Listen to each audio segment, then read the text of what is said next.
my girl Paula, and my boo Randy.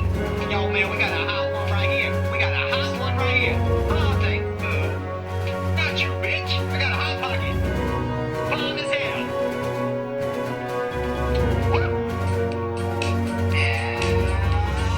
This is a story all about how my life got twisted upside down, and I'd like to take a minute just sit right there and tell you how to get the beautiful town from Bel-Air.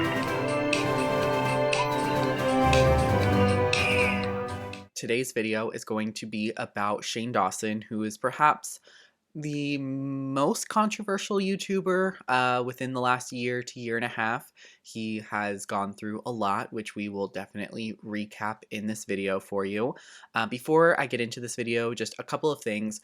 First, I am not covering every single aspect about Shane Dawson or his life on the internet or on YouTube, mostly just giving you some background information, and some of the bigger pieces before we get on to this video is definitely some massive trigger warnings. So anyone that doesn't want to discuss in any sort of conversations that involve racism, pedophilia, bestiality, animal abuse, sexual contact of any kind, not the right video for you. As I said, Shane Dawson is a really controversial figure. If you somehow don't know who Shane Dawson is and you are just kind of clicking on this video, that should give you a little bit of a taste for what his content, if you can call it that. Well, it's technically content, but what his career kind of involved into. Thanks so much. Don't forget to like, comment, subscribe, do all of those classic YouTube things. Definitely want to hear what a lot of people have to say about these people that I'm going to be talking about in these videos that we have upcoming. So without further ado, let's get into it.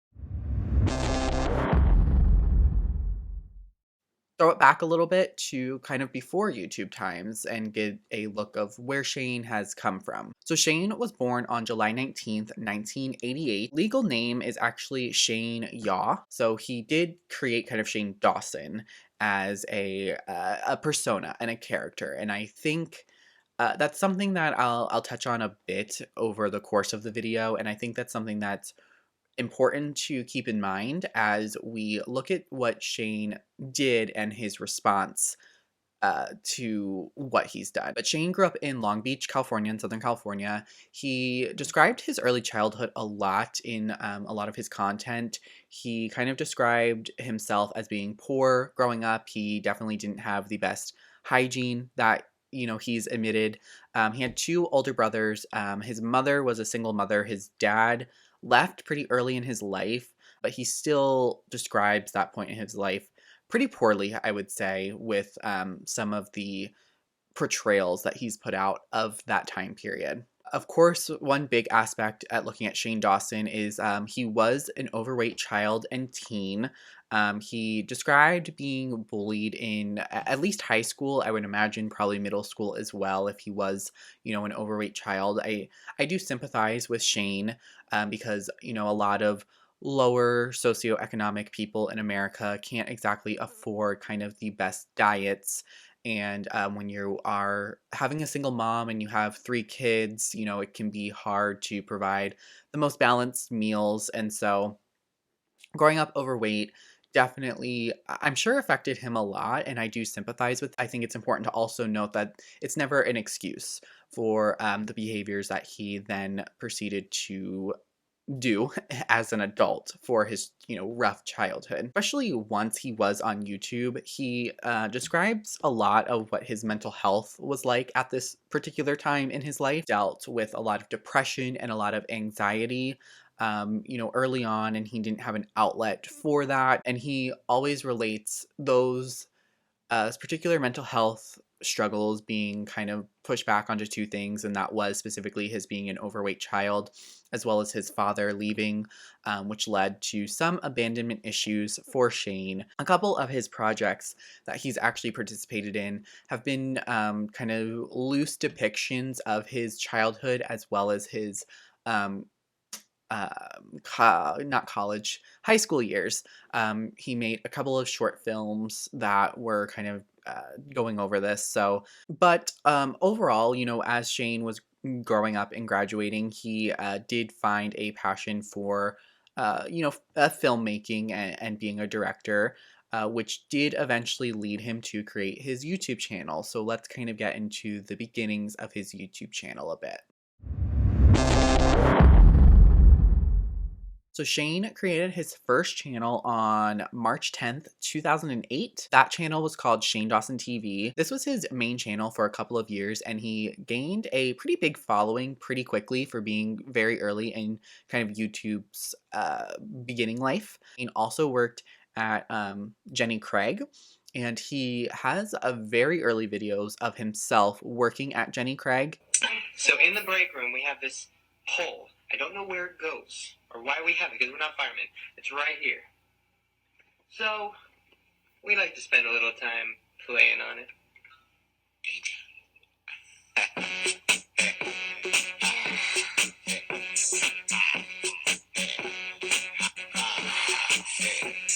And he posted a video which he then later on described as the reason that he was fired for Jenny Craig, and as well as his mother and his brother. All three of them worked at Jenny Craig. At this point, by the time Shane had created his YouTube channel, he had lost a ton of weight. I think that gave him confidence, but he still hid behind jokes and comedy. Something that I think is important to note is that Shane was not fired from Jenny Craig for making YouTube videos, which is the narrative that he tried to push. Shane was fired from Jenny Craig because of the content of his videos. But his first huge video to really blow up and gain a lot of attention was his video titled Fred is Dead. And some of these early videos that Shane posted really would come back to kind of haunt Shane. And it's where you can find a lot of the criticisms that Shane was called out for, especially early on at that point, not even just in summer of 2020. There was earlier points, which we'll kind of go on about in parts of this video, where Shane really, he had been called out for some of his early content, but some of the major things, that Shane did at this point that would be major touch points of people's conversations about Shane in the future would be one, his stereotyping and use of racist characters, his use of the N-word, and finally his actions of using blackface. But after about 2 years of making videos on Shane Dawson TV, Shane has introduced 2 other channels at this point. His third channel that he turned on or activated through YouTube was just called Shane. This would eventually become his main channel, what he primarily used. It was originally used as vlogs for Shane. So on Shane Dawson TV, he would put out, like skits and those kinds of videos. And then Shane, the channel, was just used for more vlogs or sit down everyday life types of videos. On the channel Shane Dawson would often feature his collaborations with a lot of other YouTubers as well in everyday life situations. Because like I said, Shane Dawson TV was used for skits, which featured other people sometimes.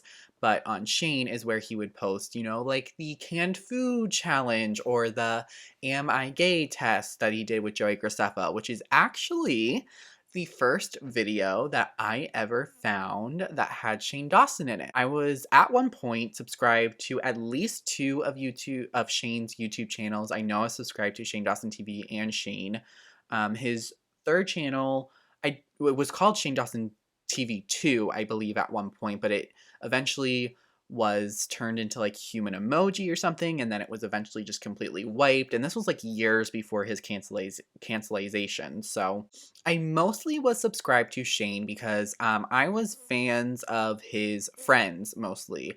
2012-ish is about the time frame that we are in, so I know I've jumped forward about 4 years, kind of in the beginning career. There's some things that we'll touch back on, but that's about the time that I started watching Shane. However, even from the first couple of videos, Shane made me really uncomfortable.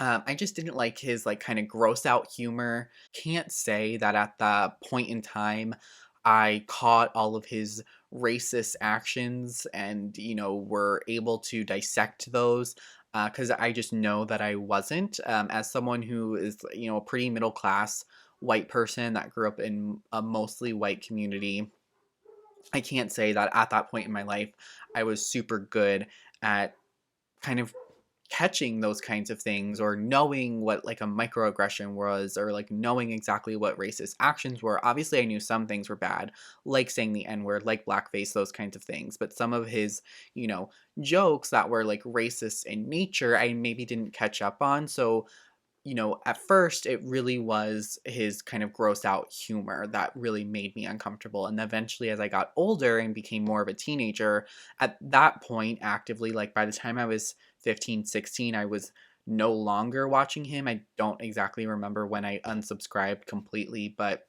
I know it was only about a year that I was actively watching Shane Dawson videos. And at that point, I was really only watching ones that had people I liked in them. I wasn't watching every single Shane Dawson video. So there's my little side tangent. So let's get back to Shane and what he was doing. So early in 2010, Shane was actually put on a list by Forbes. The list was titled The 25 Most Famous Internet Celebrities. Um, and really, at this point, Shane was still like a nobody, you could say, to the general public, to like the general American audience. And especially at that time in 2009, 2010, you know, internet celebrities and being a famous person on the internet was not really viewed how it is nowadays. So it's not something that was like exactly, you know, used to praise people. But still, for being really early in Shane's career, it was really impressive to be put on this Forbes list. Let me look at the numbers over here. So according to that list, and the numbers listed in the Forbes article, this was once again published in early 2010. Shane's had about 204 million views and 1.2 million subscribers. Most people that kind of do this will never even see those kinds of numbers, and for him to be doing that early is something that is impressive. However, I do want to note that a lot of Shane's content is rooted in racist culture, and so I think it's hard to give him exactly a lot of praise for when he built his career off the backs of, you know, racist jokes. At this point, Shane did start a relationship with a fellow YouTuber. Her name was Lisa Shorts. Not was, is. She's still alive. She's not dead. But they began dating in 2011, and the relationship lasted until 2015. So it was about 4-year relationship. So it was something that was really critical in a lot of Shane's content. Before we kind of get into some of his downfall, I want to discuss Shane's kind of middle era of his career. So about 2012 to about 2018, in kind of two distinct parts. And so the first part is going to be the breakout from YouTube. 2010, Shane started teasing to his fans a potential TV pilot. In that time frame, Shane would, you know, release a lot of things.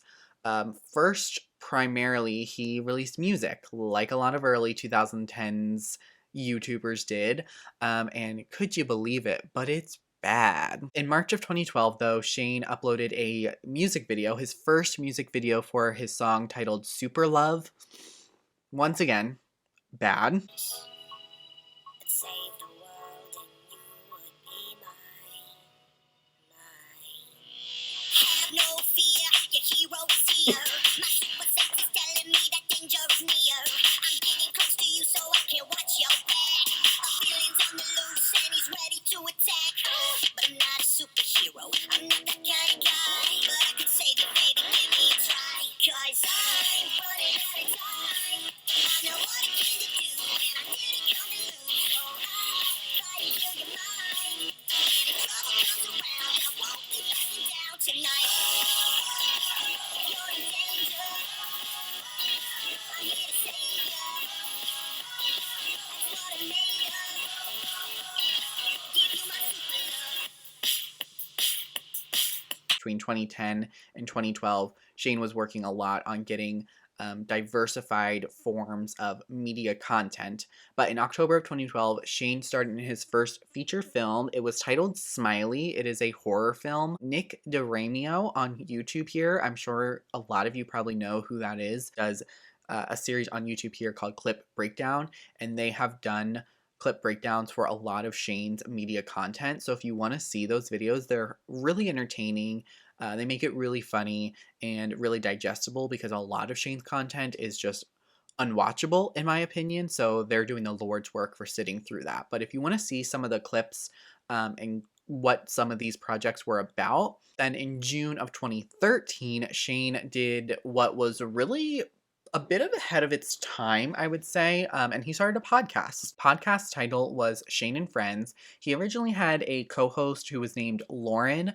She was a producer for Shane for a while, for a couple of years, and the podcast itself mostly consisted of Shane and Lauren interviewing guests each episode and kind of asking them about just their come up. They had a variety of guests. Most of the time, the guests were, fellow internet and YouTube people. Then eventually, Lauren left the podcast in, I want to say it was 2015. I didn't write down the year.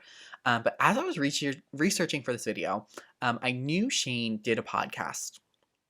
And I knew that he had co-hosts be replaced. And so when I saw the name of the new co-host, I was like, wait a second. So the new co-host's name was Jesse Buttafuoco. Now, if you are at all familiar with that, Jesse Buttafuoco is the daughter of Joey Buttafuoco.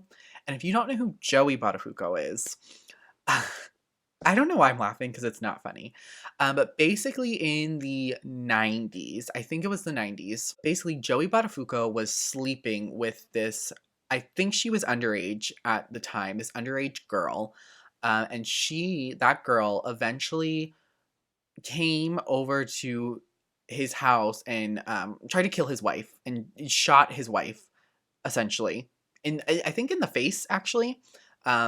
She survived. She did not die, but she was tried for, I think, attempted murder. Joey Buttafuoco was also tried and convicted for sleeping with an underage child. How ironic is it that Shane is accused of pedophilia all the time and his podcast co-host father slept with an underage girl? I just think that is so, everyone says opposites attract. I really think alikes attract. So there's that. But if you're at all interested in that story, you can look it up. There's a movie about it that stars Alyssa Milano, I think is who plays the girl in the movie. But eventually the podcast did end in 2018, so it was on for about 5 years. But even some of the episodes as they came out, and then especially many years later, is when Shane would face a lot of the backlash for a lot of the comments that he said. The last two things that I wanted to touch on, the books that Shane has published. So Shane has published 2 books, both of them being nonfiction books. The first one was released in 2015, and it was titled I Hate My Selfie, a collection of essays. And then the second was released a year later in 2016, titled It Gets Worse, a collection of essays. Describe Shane's childhood, just other stories of things that he felt were important to share. A lot of YouTubers at this point released books, a lot of them being nonfiction essay books that were geared towards teens, to help them out. Actually, I think who was really, kind of ahead of the game was Joey Graceffa, because he released both a nonfiction and a fiction book, and I actually think he published multiple books in that series. I don't know. I never read them. I never had any desire to read them, but, good for him for doing that. And it's just diversifying his portfolio, his, income, because I think by this point in 2016, we can pretty safely say that Shane was sitting comfortable. He no longer was that poor, overweight kid that he was when he was growing up in Long Beach in Southern California. He was definitely rich by this point. And he would only get better in the coming years, but, he was not hurting for money, that's for sure. In spring of 2014, Shane announced that he had filmed a movie in the winter of 2013. It was going to be released later in the year. The title of the film was Not Cool. The movie was made on a $800,000 budget in the outside areas, surrounding areas of Pittsburgh, Pennsylvania, and the chronicling of the making of the movie was documented in a docu-series on Stars, and it was called The Chair. Now, The Chair showed the creation of both Shane's movie as well as a competing movie made by a competing director. That movie was called Holidaysburg, and it was made by Anna Martinucci. Once again, Nick DeRamio has great videos breaking down both of these films as well as the docuseries. But basically, the premise of the docuseries was it was going to follow the making of both of these films, and then once both films were ready and released, they would then be kind of pitted against each other, and whoever's film got the most votes would win. And so it was, a really good opportunity for very not well-known directors to kind of get their name out there. One big thing with this docuseries, though, was that Shane, at least as far as I can tell, did not exactly promote it in a way that a lot of his younger audience would find it. I personally never knew about The Chair. Of course, at this point, in 2015, I was really out of the Shane Dawson metaverse, so I wouldn't have probably come across it, but I didn't know about The Chair existing and the movie of Not Cool being documented, being made essentially until 2019. So it was a couple of years later that I even knew something like this existed. The winner of the Chair docuseries of the competition would get $250,000, essentially. It's kind of what they were ultimately competing for, as well as just exposure for their careers and for the movie. But Shane, in this docuseries, I could see why he did not want to promote it, because it is horrible. He comes off as some of the most entitled, pettiest people I've ever seen. He acts like a child this entire time, and he's so against anyone basically giving him notes. And he says, look, I'm going to be honest with you. I've had clients that have gone online, watched Shane's stuff, and said, I don't want to be a part of that. When I was an actor, I was auditioning for everything. I don't quite understand the logic of being picky when you have no job. Well, no, but that's the problem. They do have jobs. And one woman in particular who's a professor who's up for tenure. Well, then why am I saying professors? Where are the actors? It's a smaller, more limited talent pool than out of New York or LA. We can't find actors. If we can't find crew, then how are we going to fix this to make Pittsburgh look great? Because Zach Quinto ain't doing anything. I'm not taking anything out of the movie to please a bunch of out-of-work actors in Pittsburgh who should be lucky to get an audition for a feature film. No director has ever taken anything out of a movie to get somebody to audition. I'm angry that we're finding out about this 2 days before we start filming the movie. I don't know. I'm going to go.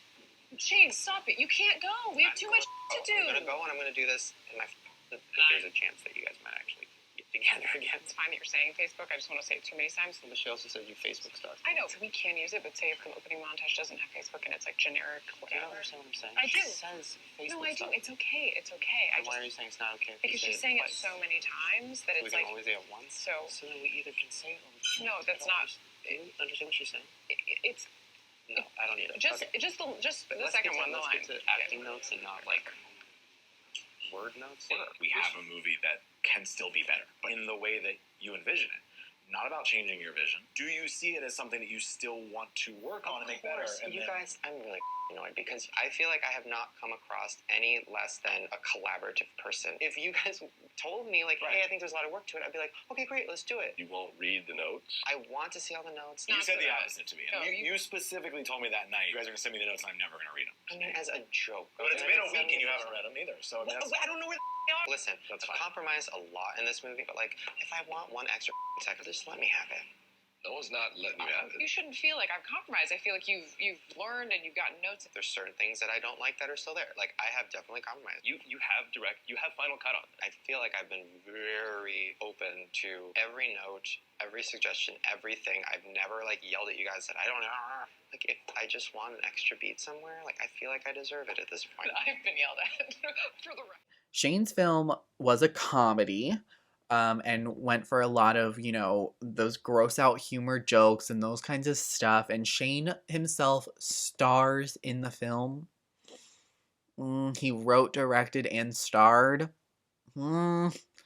But Anna's movie was much more of a drama, has comedy elements, but more as a coming of age film. I don't know how to make movies. I'm not a writer. I'm not a director. I think you can see a lot more of the passion in Anna's movie, whereas Shane was more passionate. It seemed to me, it seemed like Shane was more concerned and passionate about doing what he wanted and creating his vision than making a movie that most people would enjoy.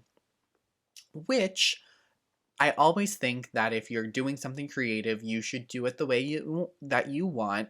However, if you're trying to win a competition, definitely I think you should listen to people giving you advice to make your movie a little bit more marketable.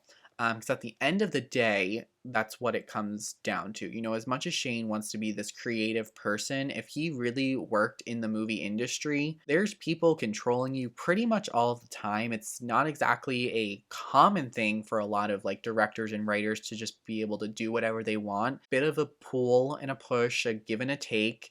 And it just seemed like Shane was not interested in doing that at all. And that's really where a lot of his just bad behavior comes from. And ultimately, Shane's movie did win. I don't want to, not to spoil the chair for you. A lot of people credit Shane's win to the fact that he already had a major million person at this point built-in fan base, mostly made up of teen girls and teen boys, mostly teens. If you're gonna really pit two unknown filmmakers, maybe make sure one of them doesn't have like a million followers on millions, excuse me, let me add an S to that, millions of followers on multiple social media sites, whereas Anna has a couple thousand, 100,000. Final thoughts on Not Cool and The Chair. Not cool, horrible movie, gross, disgusting, don't spend your time watching it. It's exactly what you're expecting it to be. And The Chair just shows how Shane Dawson, the person, is not exactly a nice person.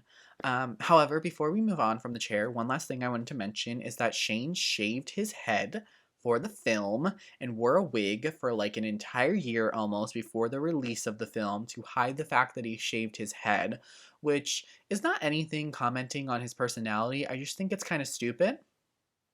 And I think it's kind of funny. So I just wanted to throw that fact in there. Next up, I want to talk about some of Shane's first couple of scandals and kind of his first major calling out. So the first time Shane was called out on a bit of a major scale was in 2014. A YouTuber named Francesca Ramsey, she uploaded a video onto her YouTube channel where she basically called out Shane for his past and his racist jokes and his use of the N-word and his use of blackface. And a lot of those past clips started resurfacing, which at this point were 5, 6 to maybe 7 years old. So it was the first time that some of the newer, maybe younger viewers were seeing this in Shane. And since they were newer and younger, they were much more susceptible, I think, to Shane's apology. Shane mostly in his apology promises to change, and something that we'll see in his 2020 apology is that Shane always claims that he doesn't know who that person is, or I'm not that person anymore. And that really kind of goes back, I think, to his whole persona of being Shane Dawson. Even though a lot of people, I think, don't know that Shane Dawson's real legal name is actually Shane Yaw and that Shane Dawson is more of a character, I think he strategically tries to hide behind that fact a lot of the time. And I think it does get him the win in certain situations. I think this situation with Francesca, who they had, I'm gonna say it was a bitter rivalry, but mainly Francesca was like, why are we letting this racist continue to be on a platform? And Shane was like, why are we letting some stupid B word try to ruin my career? Yikes, the optics of that are not great. He really strategically used that Shane Dawson character. to kind of push back the narrative that he was changed, and that a lot of this newer audience in 2014 that he had by this point weren't around for those days. When you get a bunch of, 12 to 15-year-olds that love Shane Dawson, of course they're going to stick by him and believe him and not, these other random people that are smaller and that they don't know Shane like we know Shane, that kind of thing. That was his, first major scandal, I would say. And it's something that he got away with for 6 years before we saw a lot of stuff. There was an incident in 2018 when Shane's past podcast episodes were brought up. And this is the first time where a lot of the pedophilia and bestiality accusations come in. So, once again, trigger warning, trigger warning. We're going to talk about that in a little bit. But that is really where a lot of that comes from. And Shane tells a lot of gross stories. I don't know if I want to play some of them just because I think they are really gross and disgusting, and I don't really want to spread that. But once again, Shane just makes a video apology and he promises to do better and he moves on like nothing happened. So let's kind of get to Shane's, what I'm going to call his golden era. Well, the next big career move for Shane was to start doing YouTube series. So I think Shane found that he really enjoyed directing and really enjoyed writing, but I think what Shane didn't like and what was obvious that Shane did not like was all of the creative control that other people had on his vision. So if he's going to be doing things on just his YouTube channel, then he has sole creative control and creative force behind that. So Shane's new career kind of focus was going to be chronicling some famous YouTubers in a YouTube docuseries released on his channel.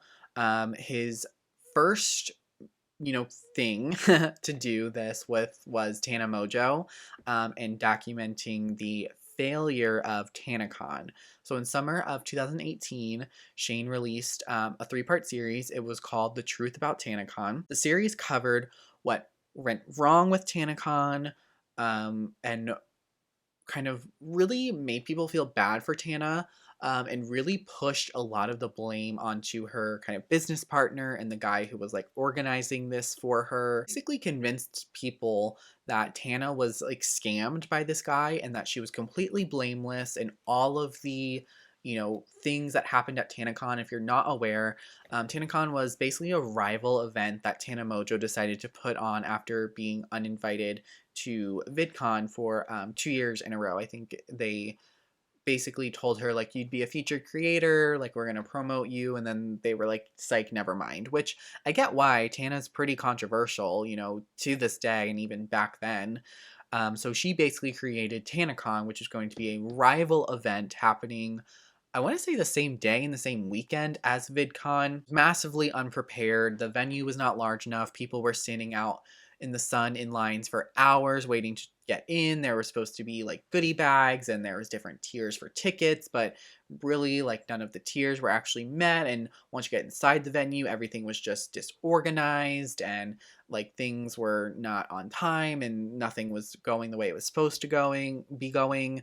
And so people really were like, wow, like you screwed up. But then Shane came along with this series and was like, no, Tana, our girl, did nothing wrong. It's all this other guy's fault. So feel bad for her and give me your millions of views to get the truth about what really happened. That marketing trick worked. It worked well, baby. That was a really popular series. So he decided to do it again with none other than everyone's favorite makeup artist, YouTuber extraordinaire, Jeffree Star. The first series that Shane produced with Jeffree Star, because he does do 2, was called The Secret World of Jeffree Star. And really what it was just a cleanup PR for Jeffree Star, who has had his own troubles and issues with racism, tweets, actions, videos of him.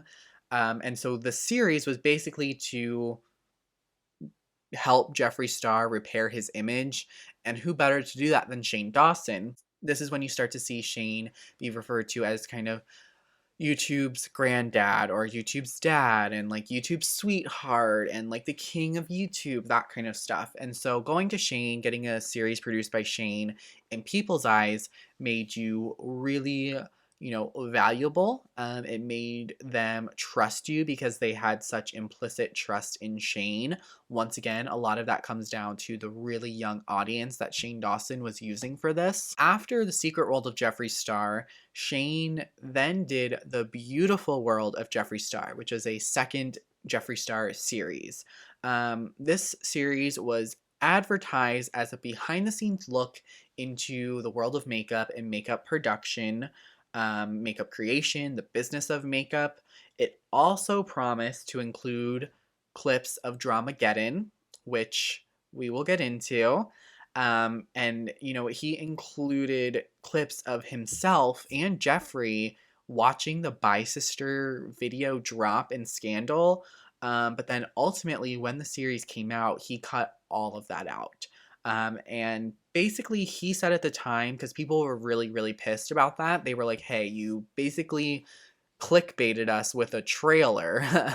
And Shane claimed that he just said that the drama was not needed, that he wanted to solely focus on the makeup and the makeup industry. In my opinion, I think it's because Shane knew about his involvement in the scandal. And I don't think he wanted to accidentally expose himself, because we all know now that he played a huge part behind the scenes during all of Dramageddon and what was going down. And so I just think that he wanted to try to be safe and to not accidentally rock the boat, and kind of create further problems for himself. At the end of the series, once Shane has cut out all of the drama and just says that it's about the makeup, Jeffree Star and Shane announced that they are releasing a makeup collaboration called Conspiracy. So there was a couple of different products released. The main one that everyone wanted was the Conspiracy palette. It was a palette. Palette in this series made Shane and Jeffree Star so much money. Like millions upon millions of dollars, I'm sure. It was, one of those things where like it sold out immediately. I think the site was having issues because of so much traffic to it. And this is really when Shane was on the top, the tippity top of everything. I think a lot of people think that Shane was untouchable at this point. And he was really kind of shifting his focus to be about the makeup. And he eventually changed one of his YouTube channels into Shane Dawson, which was supposed to be a makeup channel. But I don't even know if any videos were ever uploaded onto that, but definitely no makeup videos were ever uploaded. The last main series that I want to touch on that Shane did, because he did a couple, but the last one that I want to touch on was his series about Jake Paul. So the whole series collectively is known as The Mind of Jake Paul.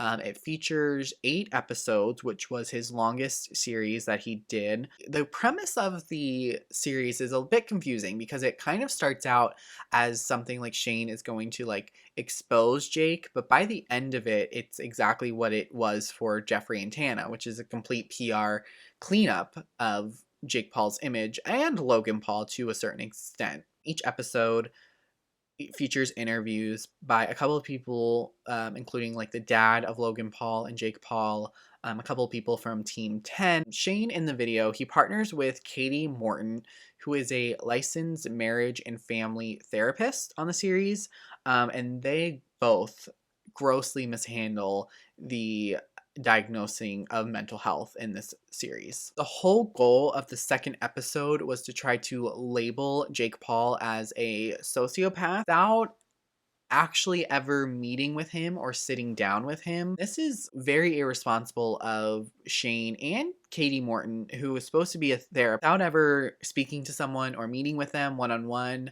You cannot give them a diagnosis. Even though I dislike Jake Paul a lot and think that he's objectively a horrible person, I also don't think that people should be mentally diagnosing him. But it's okay because by the end of the series, they've redeemed Jake and he's actually okay. So, what does it really matter? To me, the biggest part of the video that just absolutely like disgusts me personally, like I just just don't see how this was okay, or how anyone thought this was okay, is when Shane interviews and is talking with Alyssa Violet, who was a girlfriend of Jake Paul. She basically is interviewed by Shane, and she shares stories of quite literally like abuse by Jake Paul that was done to her, that were all documented on YouTube.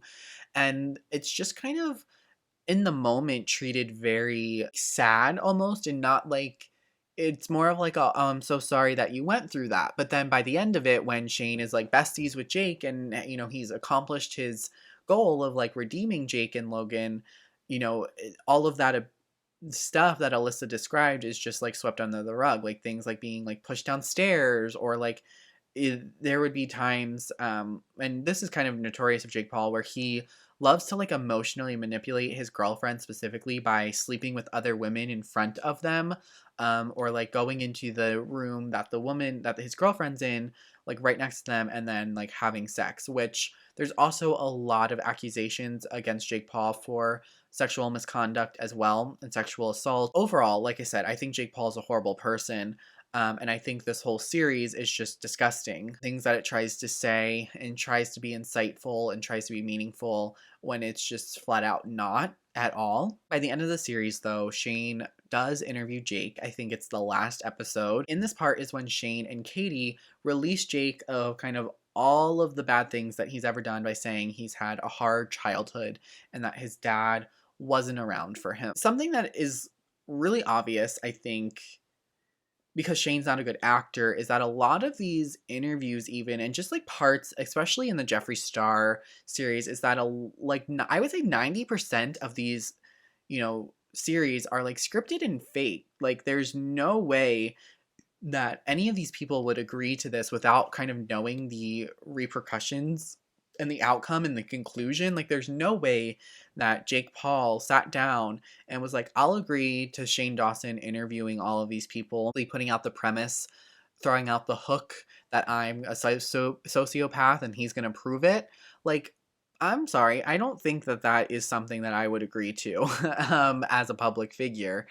I don't know who had the idea, whether it come from the heads of YouTube, from Shane, whoever, but I think it was a great way for huge creators to cross-pollinate, to share audiences, to get the younger kids focusing on these kind of new up-and-coming people that YouTube for some reason was wanting to like push in favor in the algorithm, turned into a giant paycheck for everyone involved. Which, not saying anything, everyone loves to get paid, everyone loves to get some money, so keep doing you, but also as someone that clearly does not care about hurting people's feelings as much as he tries to claim to be an empath and to care about people.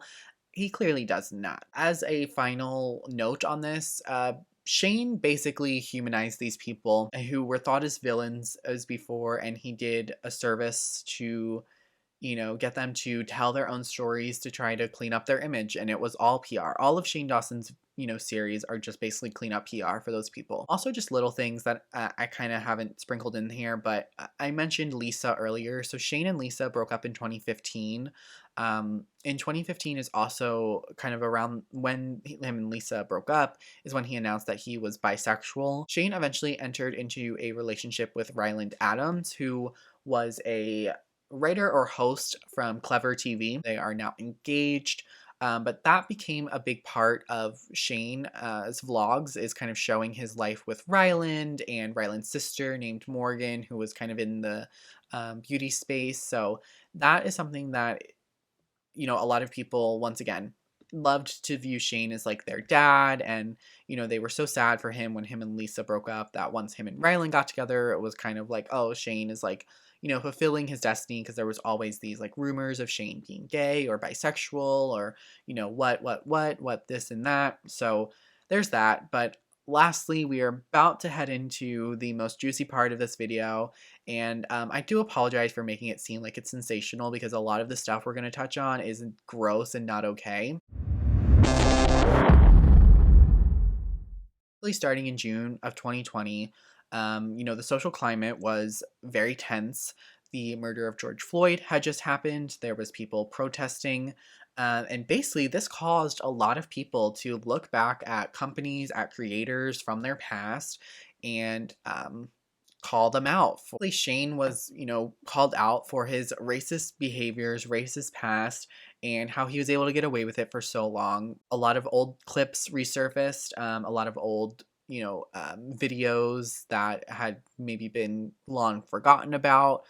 Some Twitter posts, like social media posts, some of the podcast things where he was discussing and implying actions of pedophilia and bestiality. So when a video popped up of Shane simulating that he was like pleasuring himself to a poster of Willow Smith, who at the time was only 11. Oh, Bill. Oh, with your hair. People were pretty outraged. Another clip then resurfaced with Shane and Lisa, who he was dating at the time, talking to Shane's 13-year-old cousin about having sex and about getting her period. And then also a lot of people brought up Shane's close friendship with Alexis Zoll and Gen X Penn, who were both underage at the time that they were really popular and collaborating with Shane. A lot of these old clips and old things are just really hard to kind of sit through and listen to, because people legit thought that it was like funny and okay, but like it's not. And I think this is something I've talked about a lot, is we really have to try a lot harder to protect children in the media. There's a lot of things that kids have to see and go through, especially nowadays with the internet being so prevalent, that they never had to before. And so I think it's important that we try to protect kids a lot more. And that's something that YouTube claims they try to do, but YouTube has a lot of problems with that. And so it's hard when there's so many things out there that are so prevalent that could be damaging or harmful. But Shane, after all of this, it was really, that was what people were upset with, was the racism and then the, inappropriate behavior towards children. Tati dropped a video called Breaking My Silence, which was a much, much, much anticipated video. And she essentially says that Jeffree Star and Shane Dawson are the ones who manipulated her into making Bye Sister, the original video. She claims that Jeffree and Shane fed her lies about James Charles, and that they basically wanted Tati to get rid of James or take down James, so that way Jeffree and Shane could get rid of their biggest competitor in the beauty market. I'm losing my mind. Keep playing it. Keep playing it. So how is it that so many editorial outlets knew something was coming before I... Because you messaged drama channels! Oh my god. Oh my god. Oh my god. Jeffree sent me what he claimed was an audio file from an alleged victim and told me to listen to the pain in her voice. The audio was clearly a small portion of the conversation. It wasn't enough for me to contact the authorities. It was enough to scare me. Well, then why would you make a video on the matter claiming these allegations? Because she is a fucking... I can't. I don't want to say mean things about people. This is insane. This is insane. This person literally... Oh my god. Oh my god. Okay, sorry. Keep pressing play. I need to get through this video so I can fucking... Oh my god. As a victim of abuse myself... Oh my god. You are so manipulative. You're fake crying. You are fake crying. You are fake crying. That is not real. Oh my god.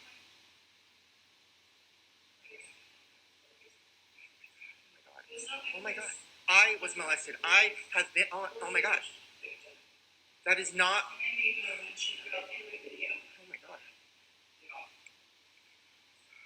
The night before posting my video Bye Sister, Oh my god. I texted Shane sharing my concerns for James Charles. Around the same time is when Shane releases his circus Twitter rant. If you don't remember, it was like this 4-page manifesto that Shane put up, because I actually made a video about this when it happened. So I'll leave that linked above on the screen. You can go check that out. But it didn't go over well for Shane at all. Shane's need to try to be like authentic and real for people tries to make it seem like he's still that poor kid that, people need to feel sorry for. And while he definitely still struggles from mental health, I'm sure, he is not a poor person. He lives in a multi-million-dollar house. But when Shane released the Twitter circus rant specifically is when I think the illusion broke for a lot of people, that he's not that poor kid with no money and that he's profited off of many people over many years. He pushed this narrative onto people about himself that he wanted them to believe for so long that they did. But with him coming off as a really spoiled, entitled brat, I think people finally were like, wait a second. He's rich. He's a rich man. Constantly joking about being like an outcast and being poor when you're very clearly not is like not exactly a good look for the people who are watching you that probably are feeling like a social outcast and are probably facing really hard economic times, especially in summer of 2020 when the pandemic was really in its height and people were really scared. A lot of people lost their jobs, lost their homes, lost everything. At the end of June, Shane released another apology called Taking Accountability on June 27th. And basically, after that, more and more clips resurfaced. So this video did not do him any favors at all. I also reacted to that one, so I'll leave that on the screen as well if you want to check that out. But Shane was done, essentially. Like, he was basically run off the internet at that point, then taken off the shelves at Target right after this. Morphe stopped selling his products with Jeffree, and then YouTube suspended his channels or his monetization of his channels. So he really was down and out. So then Shane really stayed off social media for, the rest of the year. He could be heard occasionally in some of Ryland's videos in the background. He was, I believe, editing all of Ryland's videos still at the time. And I know he definitely was editing Ryland and his friend Lizzie's podcast called The Sip. In the beginning of 2020, about 6 to 7 months after everything initially happened, Shane then had a situation with Trisha Paytas, where Trisha and Shane had been friends for years. She is one of the only people that, stood by him during his whole thing in summer of 2020. And people, really at this point in the beginning of 2021, people were kind of coming around to Trisha. And I think this helped because we basically learned that Shane and Jeffree were really mean and kind of talking bad. A lot of that did come up initially during summer of 2020, but nothing was confirmed. And Shane also during the fall kind of started coming back a little bit. I know he posted some things to Instagram. In October of 2020, he released his first kind of officially back video called The Haunting of Shane Dawson, which was about, I believe, him and Ryland trying to ghost hunt in their new Colorado home. And that basically leads us to today. Shane Dawson's saga is not over by any means. Will he ever come back to the heights that he once was at? I don't think so. I truly don't think that Shane will ever become more successful than he was at kind of the height of the Morphe being released and the conspiracy videos and the docuseries videos that he was releasing on his channel. But I don't think Shane Dawson is ever going away.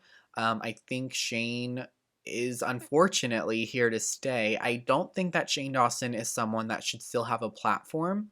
I do think Shane is someone that could potentially learn from mistakes and better themselves. However, Shane's been given many, many opportunities to do that, and he necessarily has not shown that growth or that, ability to change. So he once was at the very top of everything, and now I don't even know if his channels are monetized again. They might be. I haven't seen anything about that, but I mean, how else would he be making money?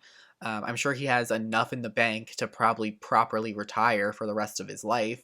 But I think Shane is so used to having the validation come from his audience that I don't think, even if Shane could, I don't think he would stay away.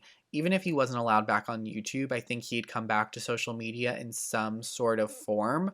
And he never really left much. Like I said, he was really still heavily involved in the production of Ryland's videos, so he just was kind of behind the scenes more. Not everything that I touched on this video encompasses and makes the sum of everything Shane Dawson related.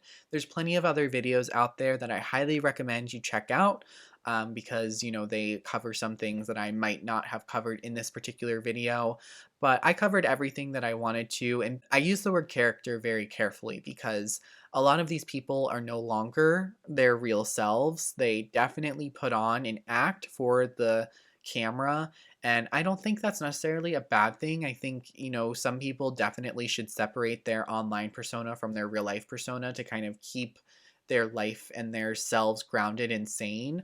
But these people actively do harmful and damaging things, so I don't think that they should still be on the platform. Thank you so much for watching my very first video on Drama Recap. I hope that you enjoyed my commentary about Shane Dawson. Once again, I will ask that you please like, comment, and subscribe. I'm really, really, really excited to be jumping into Drama Recap this year. But thank you so much, and until next time, have a good rest of your day. Bye.